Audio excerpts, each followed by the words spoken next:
오늘 본문에 있는 말씀 보면은 느부갓네살 왕이 이제 두 번째 꿈을 꾸는 내용입니다.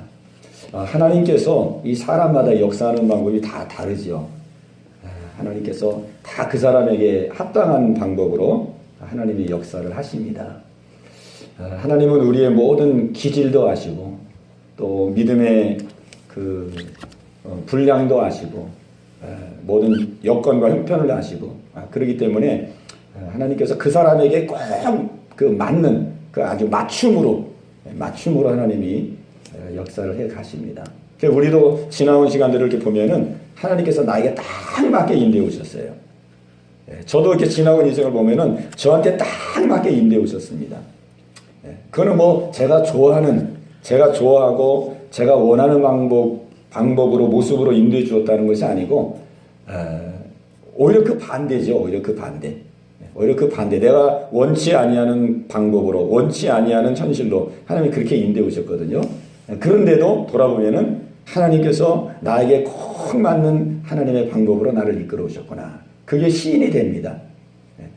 왜 그러냐면은 하나님이 그렇게 하지 아니하시면은 내가 꺾어지지 아니하고 승복이 되지 아니하고 이걸 다 아시거든요. 또 저도 제 자신을 알거든요. 하나님께서 그렇게 아주 강하게 그렇게 하나님께서 인도하지 않았다면은 좀처럼 승복하지 않고 꺾어지지 않고 하나님 앞에 무릎을 꿇지 않는 그거를 하나님도 알고 저도 알고 그러니까 하나님이 아주 그 딱 하나님 앞에 무릎을 꿇고 하나님 앞에 머리를 조아리고 하나님을 알도록 또 자신을 알도록 그래서 하나님의 은혜를 받도록 하나님께서 그렇게 아주 딱 맞는 방법으로 인도해 오신 것입니다. 여러분들의 삶도 하나님이 꼭 맞는 방법으로 인도하신 줄로 믿습니다. 제가 상세하게는 모르지만은 하나님은 누구나 다 그렇게 하거든요. 누구나 다 그래. 그래서 우리가 생활하다 보면은 하나님이 그냥 왜 이렇게 나를 괴롭게 하시고 나를 왜 이렇게 힘들게 하시고 다른 사람은 다 하나님께서 편안하게 인도하시는 것 같은데 나는 왜 이렇게 고통스럽게 인도하실까? 우리가 그런 시간들이 다 있습니다. 누구나마다. 그 과정 속에서는 그런 시간들이 다 있습니다. 그러나 지나고 보면은 하나님께서 나를 너무나 잘 아시기 때문에 내가 가장 약한 부분, 내가 가장 아주 그 하나님 앞에 그 승복할 수밖에 없는 그런 부분으로 하나님 나를 인도해 오셨구나. 그게 하나님의 사랑이시죠. 사랑. 하나님의 사랑입니다. 욥이 그렇게 그 극심한 고난을 받았는데 그 하나님이 다 그거 아시고 그렇게 하신 것이죠. 뭐 하나님이 무슨 뭐 자녀를 다 데려갔는데 그 자녀 데려갈 때에 욥이 얼마나 그 고통스러울지 그거 몰라서 그렇게 한 게 아니거든요. 10명의 자식을 한 번에 다 데려갔으니 그 얼마나 그 고통스럽겠습니까? 또 거기다가 몸을 그냥 악창을 나도록 그렇게 했으니 그게 얼마나 고통스럽고 얼마나 부끄럽고 느닷없이 그냥 몸이 그렇게 됐으니 얼마나 수치스럽고 그렇게 했습니까? 그런데다가 그냥 그 모든 재물을 또 한꺼번에 다 가져갔잖아요. 그게 하나님이 무슨 그 고통을 몰라서 그렇게 한 것이 아니고 하나님은 다 그 욥이 당할 그 고통과 아픔을 다 아시지만은 그렇게 하지 아니하면은 욥이 정말 지금의 상태에서 더 전진할 수 없기 때문에 그리고 욥이 가지고 있는 그 치명적인 그 부족함, 결함, 그거는 그 욥이 가지고 있는 의거든요. 그 의라는 건 그 사람 마음 깊숙한 곳에 숨어 있는데 그 깊숙한 곳에 숨어 있는 그 의를 하나님 뽑아내가지고 정말 하나님이 그를 순전한 하나님이 아주 그 기뻐하는 그런 믿음의 사람 그리고 갑절의 축복을 받을 수 있는 그런 사람으로 만들기 위해서 하나님 그렇게 하신 것이죠. 그러니까 그 욥에게 하신 그 환난과 어려움은 그게 욥에게 딱 맞는 것이었어요. 그게. 그거보다 한 단계 그 강도가 낮았더라면은 욥이 아마 그 무릎을 꿇지 않았을 겁니다. 끝까지 따졌겠죠. 막 끝까지 따지고 나는 이렇게 의롭게 살고 선행도 많이 행하고 내가 하나님 말씀대로 살고 자녀들도 믿음으로 키우고 내가 이렇게 열심히 살았는데 왜 하나님 나를 이렇게 고통스럽게 합니까? 그러겠죠. 그러나 하나님이 욥에게 맞는 딱 맞는 그 강도로 그 욥을 하나님 인도해 오셨기 때문에 그는 승리자가 된 것이죠. 오늘 하나님께서 느부갓네살을 통해서 꿈으로 역사를 하시는데 이번이 이제 두 번째입니다. 하나님께서 처음에 꿈으로 한번 역사를 했죠. 그 큰 그 신상을 보여주면서 그 신상이 이제 뜨인 돌에 의해서 무너질 것이다. 그러면서 한번 꿈의 환상을 보여주었습니다. 그래서 1차 경고를 했죠. 경고. 네 왕국과 제국이 이렇게 화려하고 이렇게 아주 권세가 있는 것 같지만은 이 뜨인 돌에 의해서 무너져 버릴 것이다. 무너져 버릴. 경고를 한번 했습니다. 근데 경고를 했는데 이 느부갓네살이 듣질 않았지요. 겉으로는 이제 뭐 다니엘의 하나님을 찬양합니다. 그렇게 했지만은 그 내면 속에서는 그가 하나님 앞에 꺾어지질 않았어요. 그래가지고 8년 후에 그 이스라엘 백성들을 완전히 이제 멸망시키고 나서 8년 후에 이제 또 교만이 싹트게 됐습니다. 이스라엘의 하나님 별거 아니구나. 우리가 공격하니까 뭐 한순간에 무너지고 이스라엘 백성들은 다 포로로 잡혀오고 그게 3차 포로죠. 3차 침공해가지고 그 마지막 이제 이스라엘이 유다가 이제 무너지는 때인데 그 8년 후에 다시 기세가 등등해가지고 이제 또 금신상을 이렇게 만들었습니다. 금신상을 만들어가지고 모든 관원들에게 절하게 하고 그런데 그때 다니엘의 세 친구가 그 금신상에 절하는 것을 거부하게 됩니다. 그 거부하게 되자 그들은 풀무불에 들어갔습니다. 풀무불. 그 풀무불에 들어가가지고 이제 극렬히 타는 풀무불에 3명을 던져버렸는데 가보니까 그 3명의 그 친구들이 한 사람도 걸리지 아니하고 오히려 한 사람이 더 옆에서 보호하면서 함께 걸어가는 모습을 보게 되죠. 그런 기적을 또 한번 하나님이 보여주신 것입니다. 그 세 사드락 메삭 아벳네고야 그 불에서 나오라. 그렇게 이제 왕이 부르니까 그 3명이 나왔잖아요.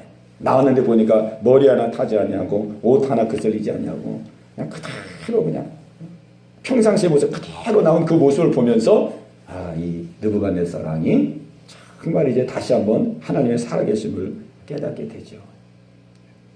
하나님께서 두 번째 그렇게 하나님 기회를 주셨어요.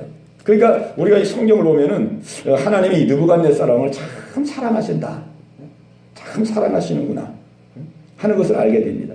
오늘 본문은 이제 세 번째 하나님께서 그를 구원하기 위해서 또 기회를 주시는 거예요. 또 한 번의 경고를 주시는 겁니다. 근데 경고를 주는데 또 이번에도 이제 꿈으로 경고를 주셨어요. 꿈으로. 하나님께서 이 방법이 합당하기 때문에 이 방법으로 하나님 역사 하신 줄로 압니다. 이 느부갓네살이 꿈꾸면은 첫 번째 꿈꿀 때도 그랬죠. 첫 번째 꿈 꿨을 때도 꿈꾸고 나가지고 엄청나게 막 두려움이 몰려왔어요. 그리고 막 번민이 밀려왔어요. 번민이. 하나님의 역사지요. 꿈을 통해서 그를 경고하는 것이죠. 꿈을. 하나님의 살아계심을 보여주시려고. 지금도 이제 꿈을 통해서 그 많은 역사가 일어나고 있습니다. 특히 이제 그 이슬람 중동 지역에서 중동 그 모슬렘들 또 막 유대인들 이런 사람들에게 하나님께서 이제 근일에 막 꿈으로 역사를 많이 합니다. 꿈으로 역사해서 그 유대인들에게 막 꿈속에서 그 예수 그리스도가 정말 메시아라는 유대인들은 예수님을 안 믿잖아요. 유대인들은 지금도 그 다시 오실 메시아를 기다리고 있거든요. 그 예수 믿는 사람을 굉장히 적대시하죠. 근데 이제 때가 막 가까이 오는 이런 상황 속에서 하나님 유대인들에게 꿈으로 역사해가지고 막 꿈속에서 예수님을 만나고 그래가지고 꿈속에서 그 예수님 앞에 예수님을 영접하고 그래가지고 그 예수님으로 돌아오는 사람들이 지금 많이 생기고 있습니다. 또 이슬람들에게도 이슬람 사람들에게도 하나님 꿈으로 역사해가지고 이슬람에서 예수님 앞으로 개종되는 사람들이 계속 지금 생기고 있습니다. 하나님의 역사는 하여간 무궁무진하고 그렇지만은 하나님은 그 사람에게 가장 합당하도록 하나님은 역사를 하고 계십니다. 이 느부갓네살이 두 번째 이제 꿈을 꿨는데 이번에는 이제 그 큰 나무를 이제 꿈꾼 거예요. 큰 큰 나무가 그 중앙에 선 것을 보게 되는데, 그 나무가 얼마나 큰 나무인지 하늘에 달 정도가 된 거예요. 그리고 열매가 막 엄청 열리고, 그리고 거기에는 들짐승들이 가서 다 깃들이고, 그 다음에 모든 새들이 깃들이고, 막 이런 막 엄청난 꿈을 꾼 거예요. 근데 이 엄청난 그 나무, 큰 나무를 봤는데, 그 꿈에 보니까 한 순찰자가 나타난 거예요. 순찰자. 이 순찰자는 뭐냐면은 이 감찰하는 자예요. 감찰하는 자. 감찰하는 자. 이게 보시고 하시고 감찰이 하나님입니다. 하나님. 하나님의 사자죠. 한 순찰자가 딱 나타났어요. 이 순찰자 다 이제 보는 사람이라는 거죠. 이게 감찰하고 있다. 순찰자, 감찰. 하나님께서 그 느부갓네살 왕의 그 모든 것을 다 감찰하고 있었던 거예요. 감찰. 하나님은 저와 여러분의 삶을 감찰하시는 줄로 믿습니다. 다 보시거든요. 이 중앙에 이제 나무, 큰 나무가 있었는데, 이 나무가 하늘에 이 달 정도까지 이게 큰 나무가 꿈에 나타난 거예요. 근데 이제 우리가 성경에서 보면은 이게 하늘에 닿았다라는 것은 이게 좋은 그 표현이 아닙니다. 하늘에 닿았다는 것은. 이 하늘에 닿았다는 것은 이거는 교만이 하늘에까지 그냥 높아졌다는 그런 의미예요. 교만이. 그래서 우리가 바벨탑을 지을 때도 보면은 사람들이 우리가 이 탑을 만들자. 탑을 만들어서 우리가 홍수가 나도 이제 홍수에 죽지 아니하도록 우리가 탑을 높이 세워가지고 하늘 끝에까지 닿게 하자. 그게 교만이거든요. 하늘 끝에까지 닿게 하자. 그 하나님께 대적하고 하나님께 도전하는 거거든요. 도전. 그러니까 하나님이 이 감찰자를, 순찰자를 통해서 그 느부갓네살 왕의 그 심령을 다 보고 계시던 것이죠. 그 교만하고 오만하고. 하나님께서 그 바벨론의 대제국의 그 권세와 권력을 주신 것은 하나님 뜻이 계셔서 주신 것인데, 하나님 뜻이 계셔서 그를 그 권자에 세우고 권력에 세워준 거거든요. 근데 그거를 망각한 거죠. 이 느부갓네살 왕이.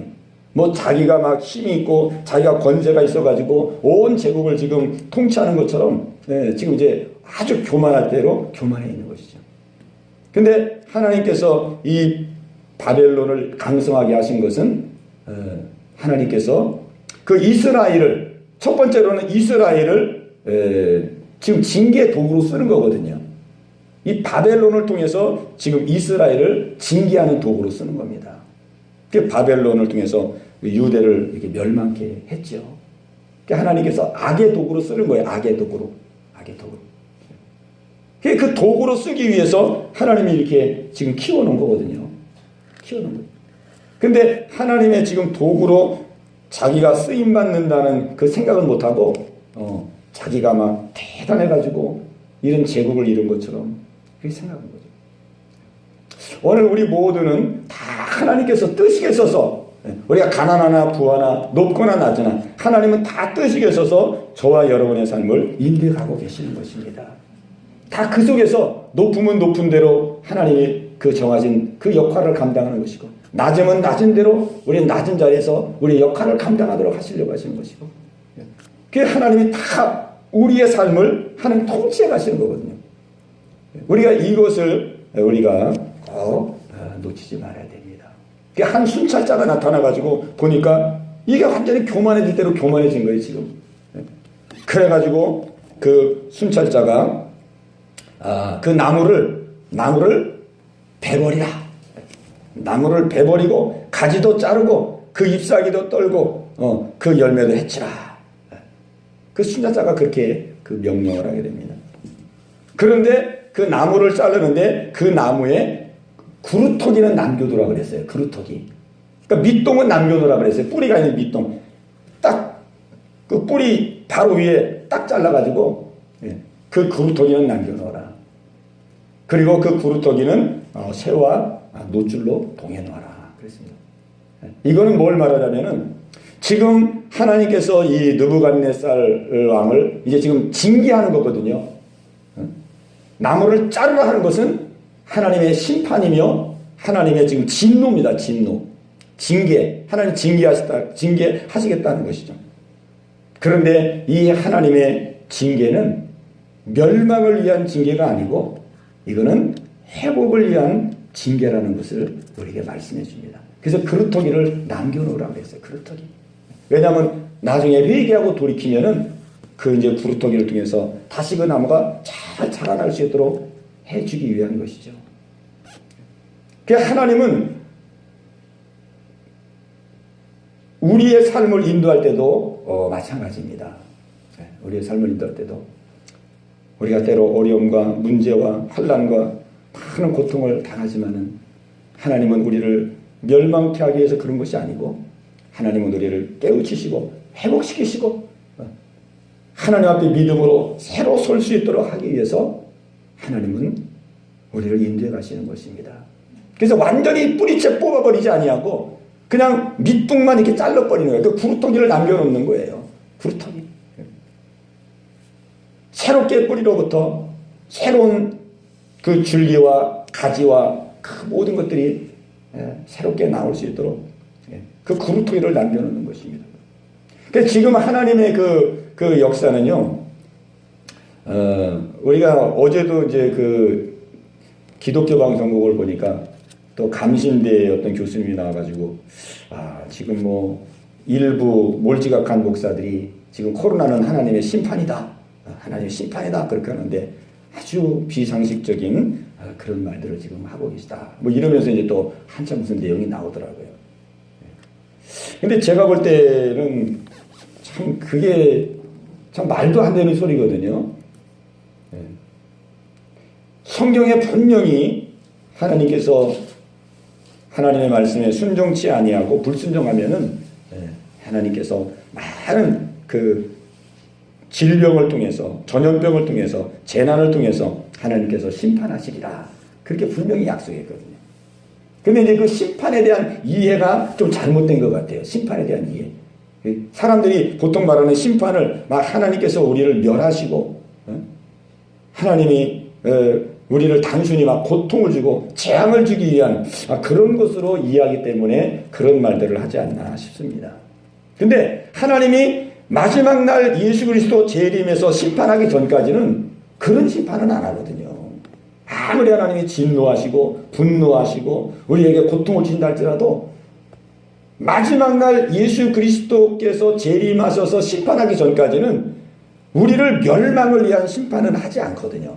항상 회복하도록 깨어나도록 돌이키도록 더 잘 되도록 그렇게 사랑에 매를 대는 거거든요. 그게.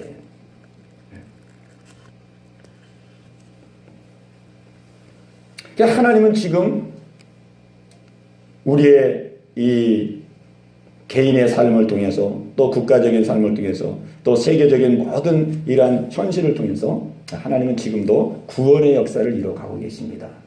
구원의 역사를 여러 가지 모습으로 징계하고 심판하고 고통을 주고 환난을 주시고 모든 방법을 통해서 하나님은 구원의 역사를 이뤄가시는 것이에요. 이 느부갓네살이 정말 이스라엘 입장에서 보면 얼마나 그 철저지 원수입니까? 느부갓네살 왕이 이스라엘을 처참하게 그냥 진멸하고 포로로 끌고 갔거든요. 포로로 끌고 갈 때 그 유다의 그 시드기야 왕, 그 마지막 시드기야 왕인데 시드기야 왕을 끌고 갈 때는 그 시드기야 왕 보는 앞에서 그냥 두 아들을 그냥 죽여버렸어요.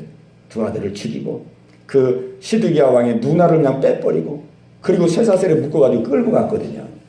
그렇게 잔인하게 이스라엘을 유다를 그렇게 멸망시켰죠. 그 이스라엘 유다 입장에서 보면은 느부갓네살 그러고 얼마나 막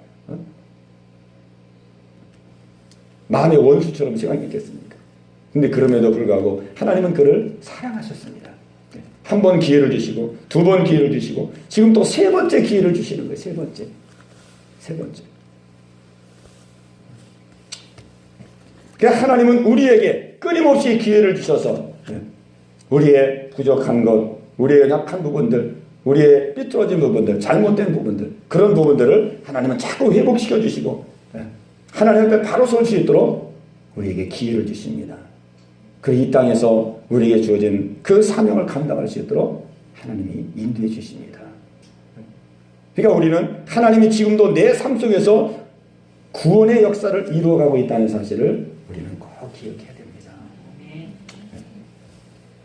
저도 지나온 시간들을 보면은 그거를 몰라가지고 정말 하나님께 대해서 너무 막 서운하고 섭섭하고 어떤 데는 분하고 또 끝에 가서는 그렇게 하나님이 잔인하게 느껴지더라고요. 잔인하게.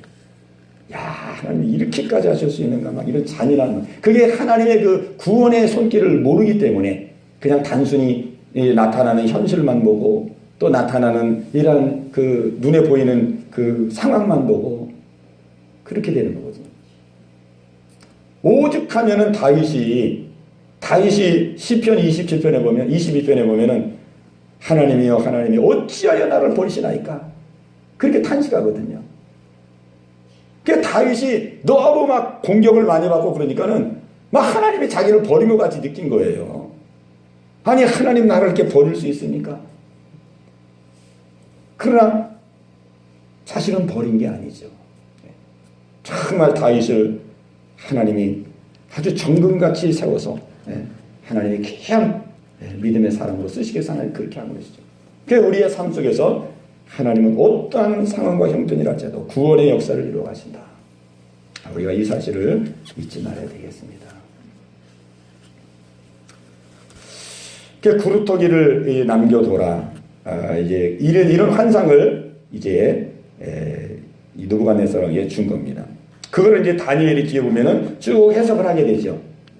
그 해석은 간단합니다. 그 큰 나무는 느부갓네살 왕 당신입니다. 당신.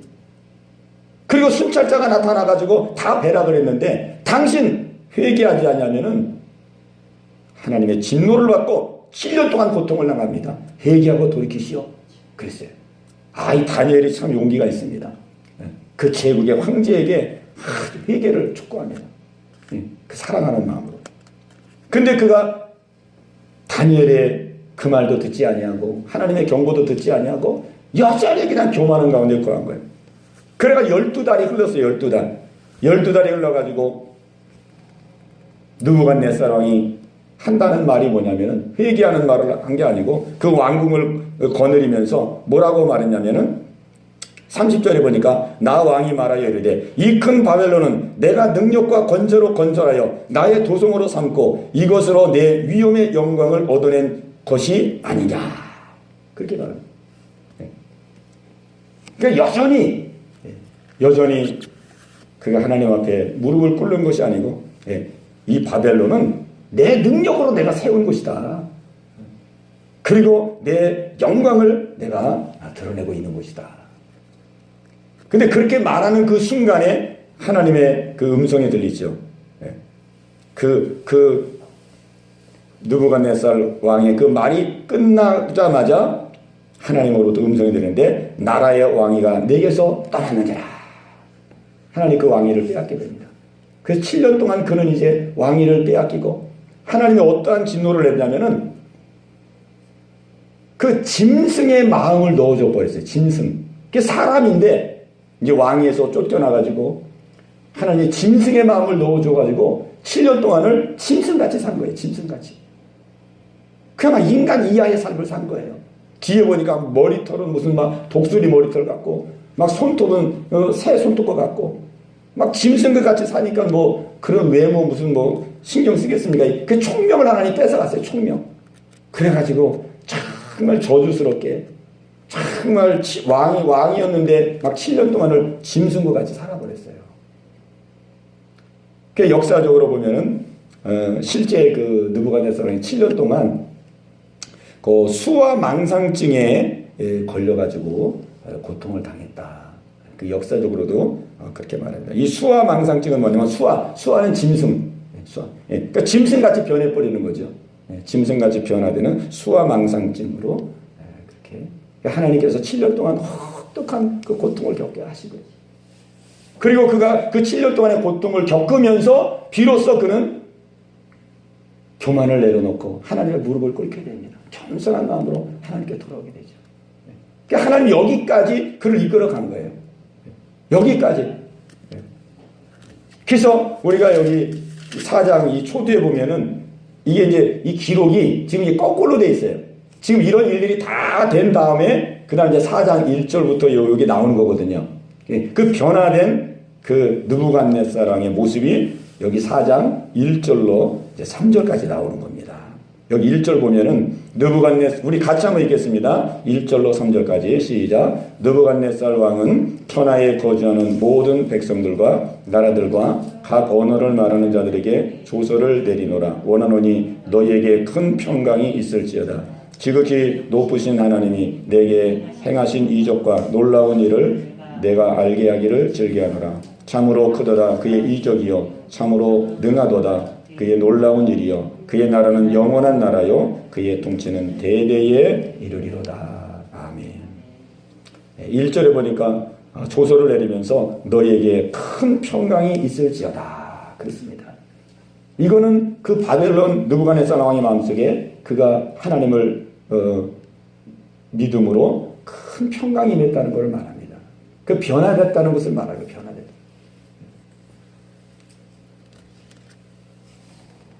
하나님께서는 이렇게 놀랍도록 마지막 때에 한 생명도 멸망하지 아니하도록 모두가 구원에 이르도록 느부갓네살 왕에게 한 번, 두 번, 세 번 역사라사 그가 하나님 앞에 무릎을 꿇고 이 큰 평강을 얻는 자리까지 하나님 이끌어 주셨습니다.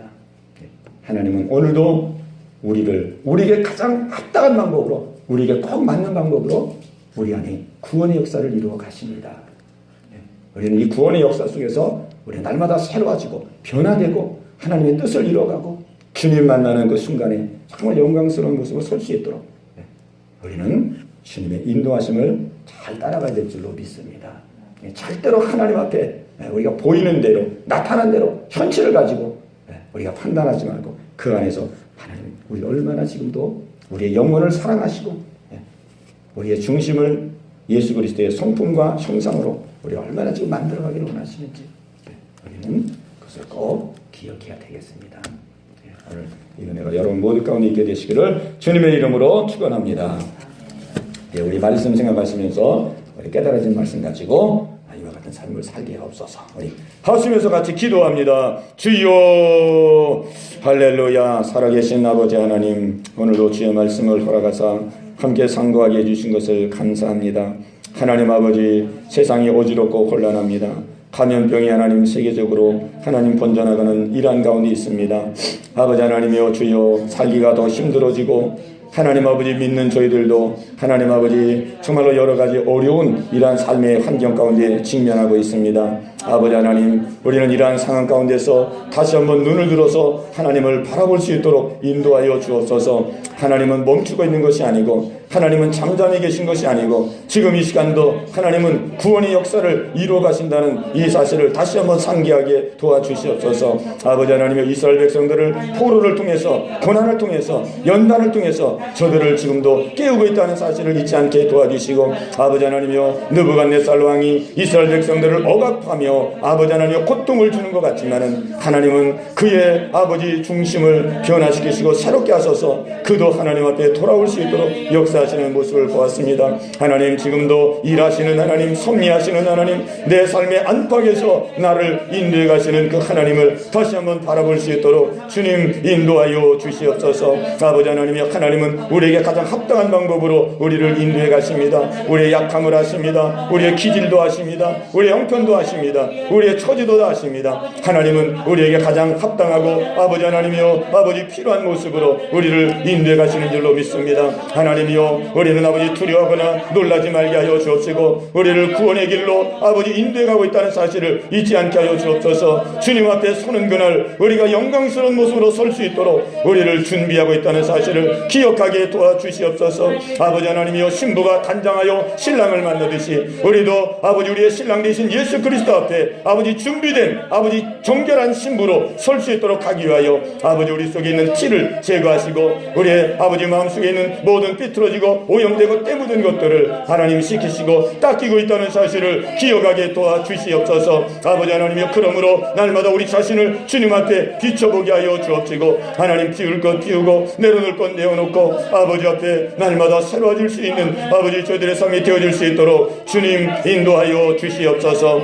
아버지 하나님이여, 말세 주말을 만나 너무나도 세상이 흉흉합니다. 아버지, 먼저 우리 마음속에 두려움이 떠나가게 하여 주시고 불안 조저가 떠나가게 하여 주시고, 아버지 더욱이 여러가지 아버지 생활적으로도 어려움을 아버지 겪고 있습니다. 아버지 생업의 문제도 하나님 앞에 아버지 맡기고 나갈 수 있도록 주님 인도하여 주시옵소서. 아버지 하나님이여, 이스라엘 백성들을 애굽에서 꺼내시고 아버지 광야에 있을지라도 아버지께서는 아버지 그들에게 먹을 것을 공급하시고 마실 것을 공급해 주셨습니다. 오늘 아버지 광야같이 이렇게 어려워지는 이러한 현실 속에서도 우리 믿는 성도들을 하나님이 책임지시고 인도해 가실 것을 믿음으로 확신하고 나갈 수 있도록 인도하여 주시옵소서. 아버지 하나님이여, 우리는 이 즈음에 다시 한번 주님을 바라보고 우리 자신을 바라보고 아버지 우리 자신을 믿음으로 우뚝 세워나갈 수 있는 아버지 귀한 시간들로 삼을 수 있도록 인도하여 주옵소서. 하나님은 순찰자를 통하여서 하나님은 보시고 하시고 감찰하심을 믿습니다. 아버지 하나님이여, 오늘 하나님은 우리에게도 아버지 순찰자를 보내사 우리의 중심과 우리의 마음을 보시고 하시고 감찰하는 줄로 믿습니다. 우리라도 아버지 세상에 심하지 말게 도와주시고, 아버지 하나님이여, 참으로 현실의 어려움에 아버지 눌리지 말게 도와주시옵시고, 아버지 하나님이여, 이 어려운 상황 가운데도 하나님 믿음으로 우뚝 서게 하여 주시고 말씀에 우뚝 설 수 있는 아버지 저희들 되어줄 수 있도록 주님 인도하여 주옵소서. 우리의 자녀들을 지켜주시고 가정을 지켜주시옵시고, 아버지 우리라도 감염병에 아버지 감염되지 아니하도록 하나님 인도하여 주시옵소서. 무엇을 먹을까 무엇을 먹을까 염려하지 말라 그랬습니다. 주님이 다 우리의 띠를 아신다 그랬습니다. 아시는 하나님께서 우리의 삶 속에서 필요한 것을 공급하여 주시옵소서. 아버지 하나님여, 궁핍하여 하나님 아버지 어려움 당하지 아니하도록 하나님 길을 여시고 문을 열어 주시옵소서. 먼저 그나마 그 일을 구하라 그랬사오니 아버지의 말씀대로 순종을 나갈 수 있는 아버지 저희들 되어줄 수 있도록 하나님 인도하여 주시옵소서. 아버지 하나님이여, 믿음의 믿음을 더하여 주시고 허리라도 하나님 믿음에 약해지지 않도록 도와주시고, 우리 자녀들 우리 가족들 하나님 아버지시여 믿음을 잃어버리지 아니하도록 하나님 붙드시고 역사하여 주시옵소서. 아버지 성령으로 역사하시고 말씀으로 역사하시고 은혜 베풀어 주시옵소서. 할렐루야. 우리 나라와 민족을 위해서 또 한국교회를 위해서 한 번 더 기도합니다. 할렐루야 할렐루야. 이 나라를 하나님 붙들어 주시고 긍휼을 베풀어 주옵소서. 이제 아버지 감염병이 전 세계적으로 하나님 확산되었습니다. 아버지 모든 나라가 이 질병으로 감염병으로 아버지 두려움과 떨림 가운데 있습니다. 아버지요 힘으로도 안 되고 능으로도 안 됩니다. 이제 오직 믿음이 아니고서는 이 난국을 헤쳐나갈 수가 없습니다. 우리 온 백성들이 아버지 경선하게 하여 주시옵시고, 아버지 하나님이요, 주님을 향하여 하나님을 경외하고 하나님 앞에 돌아오는 아버지 놀라운 믿음의 역사가 있게 하여 주시옵소서. 할렐루야. 한국교회도 하나님 깨어나게 하시고 믿는 우리 성도들이 하나님 아버지 주의 뜻 앞에 더욱더 우뚝 서게 하시고 아버지의 주신 사명과 아버지의 뜻을 이뤄나갈 수 있도록 주님 인도하여 주옵소서. 이렇게 예배가 퇴해지고 예배가 중단되고 하나님 모든 사람들이 하나님 가정에서 예배를 드리고 있습니다. 우리 성도들 하나님 아버지 믿음이 연약해지지 않게 하시고 실족되지 않게 하여 주옵소서. 아버지 오히려 가정에서 예배드리며 온 가족이 믿음으로도 결속되고 믿음으로 가정들이 하나가 되어지는 아버지 귀한 기회가 될 수 있도록 하나님 인도하여 주옵소서. 초대교회 성도들이 가정에서 모여서 아버지 앞에 기도하고 예배하고 찬양하여 아버지 하나님이여 정말로 믿음으로 꽃을 피웠던 것처럼 오늘 한국교회도 하나님 아버지 가정에서 예배드릴 때에 하나님 아버지 이 일을 통하여서 다시금 믿음이 회복되는 놀라운 은혜의 역사가 있게 하여 주시옵소서. 아버지 하나님이여, 감염되어 아버지 고통당하는 많은 사람들이 있습니다. 치료받는 많은 사람들이 있습니다.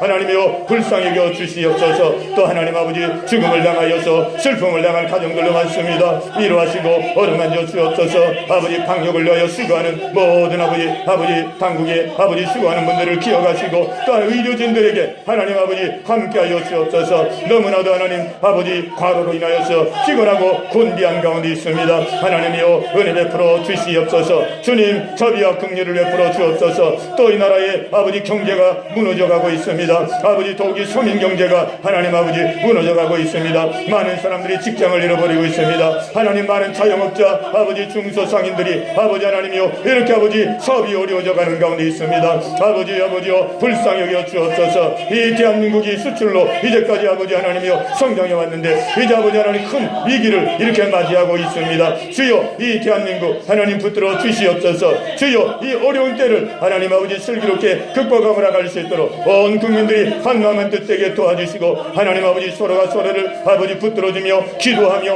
아버지 하나님이여 아름답게 아름답게 일을 감당해 나갈 수 있도록 은혜 베풀어 주옵소서. 하나님 대통령을 기억하여 주시고 아버지 하나님의 두려움과 떨림으로 아버지 앞에 서게 하여 주옵시고 정말 나라를 위하고 국민을 위하는 마음으로 아버지 하나님이여 주여 직책을 감당하게 도와주옵소서. 하나님의 난국을 풀어나갈 수 있도록 지혜와 명철을 허락하여 주옵소서. 한국교회도 이 어려운 난국을 믿음으로 승리할 수 있는 바른 영적 지도자를 세워주시옵시고 하나님 아버지 좌로나 치우치지 말게 도와주시옵시고 하나님의 뜻이 무엇인지를 바로 선포하고 하나님의 경고하심이 무엇인지를 바로 깨달아 아버지 앞에 아버지 서럽게 설 수 있는 한국교회 되게 하여 주시옵소서. 아버지 영계를 기억하시고 하나님의 영계 속한 어린 심령들을 기억하시고 성도들을 기억하시고 아버지여 이 지역 속에 아버지 맡겨주신 바 아버지의 사명 감당할 수 있는 아버지 교회 되게 하여 주옵소서. 우리 교회 아버지 감염자가 생기지 않게 도와주시고 예배가 중단되지 않게 하시고 예배가 깨지지 않게 하여 주옵시고 아버지 앞에 나와 예배하며 기도하며 아버지 믿음으로 나아갈 수 있는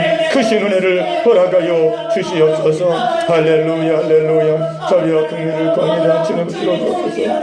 아버지 하나님의 역사를 주시옵소서. 저 멀리 배는 너의 시험성 거룩한 거다 버지짐 내 사모하는 집에 내 사모하는 집에 한밤을 세웠네.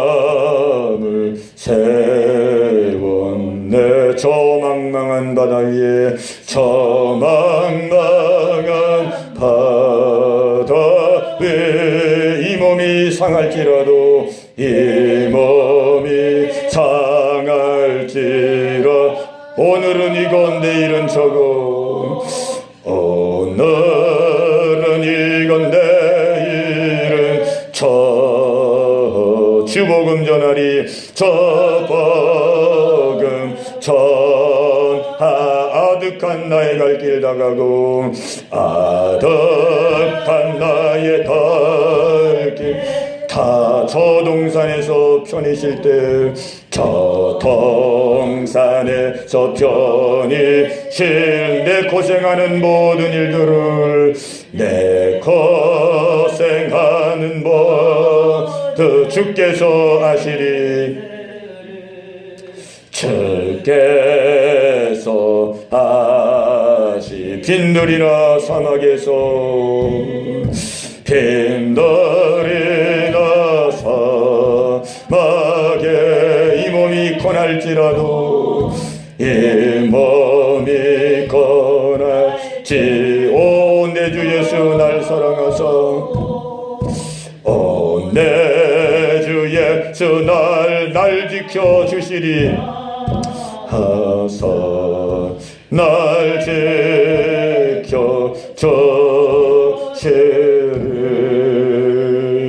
지켜주시리. 하나님 아버지 여러가지 어려운 현실과 상황 속에서도 하나님은 변함없이 우리를 사랑하시고 우리를 위해서 일하고 계시고 역사하고 계심을 믿고 하나님 앞에 감사와 영광을 돌리옵나이다. 하나님 아버지 정말로 두려워하지 말고 염려하지 말고 오직 주님을 앙망하고 주여 주님의 뜻 앞에 더욱더 굳건하게 서서 정말로 이 어려운 때에 순찰자를 통해서 우리를 감찰하고 계시는 하나님 앞에 우리의 믿음을 내보이며 정말로 하나님 앞에 믿음으로 합당한 삶을 살아갈 수 있는 우리 모든 성도들이 다 되게 하여 주시옵소서. 어렵고 힘든 모든 상황들 보시고 아시오니 하나님 피할 길을 열어주시고 감당할 은혜를 주시옵시고 하나님 우리의 필요한 것을 주님이 이미 아시고 계신다고 말씀했사오니 아버지 합당한 은혜 허락하여 주시옵소서. 예수님의 이름으로 감사하며 기도하옵나이다. 아멘.